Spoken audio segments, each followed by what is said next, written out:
The number you have dialed is not in service at this time.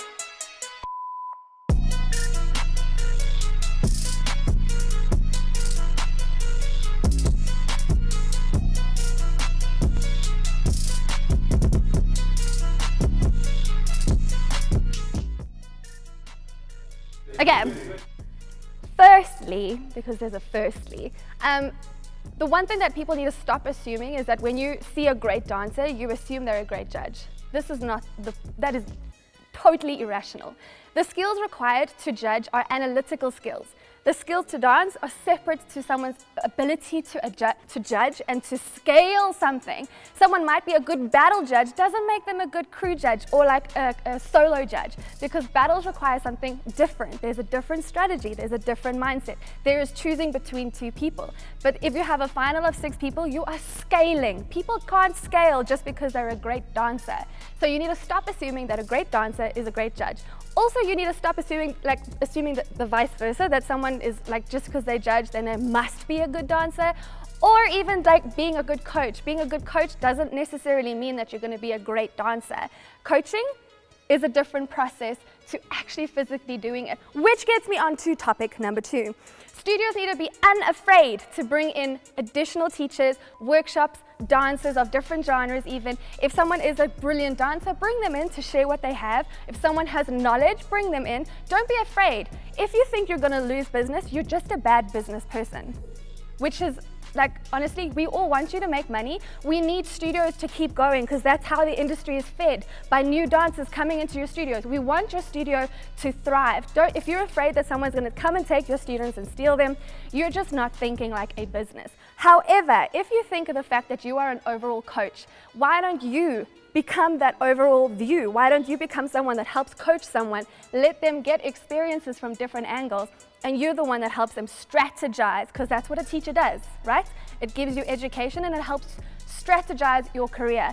That's how you are going to become one of the most powerful competitive studios in the country. Be unafraid of making your students incredible. People are paying you. Yes, you have some people that are there for social, like, games and stuff, but you might have a Michelle or a Paku or a Sipo in your, wow, that was so white. Or a Sipo in your class.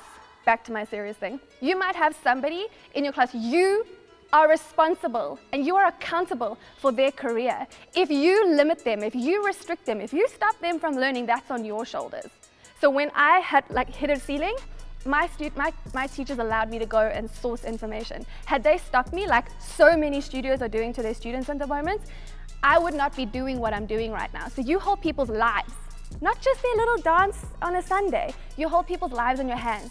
Be responsible about that. Be integrous about that. Like, don't think like you're here just to make money. Make money, but do it the right way. Be unafraid of that. Then, let's talk to the dancers. Okay, if you want to take dancing as a career, yes, you have got people in the industry that are maybe underhanded or whatever, and there's a lot of dancers out there that are saying like, you know what, people need to take dancers seriously. Well, I don't necessarily take dancers seriously currently because they're not actually showing themselves to be a business. They're not really showing themselves to be a professional.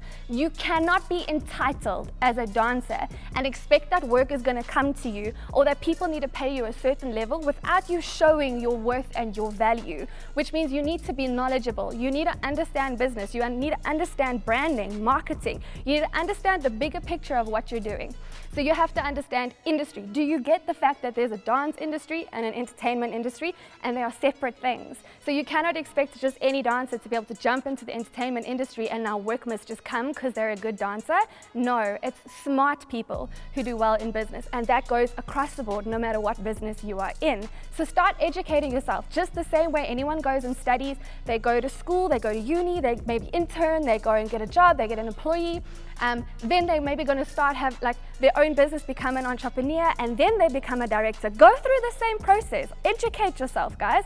Things are not just going to come to you and you're not just going to get money thrown at you. You've got to earn it and you've got to strategize and you've got to learn how to scale.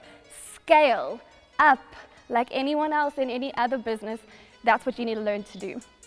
So in future, make sure that you're being professional, you're educating yourselves, and also be unafraid to be excellent, integrous, and just like hold it down properly, man. Stop doing rubbish.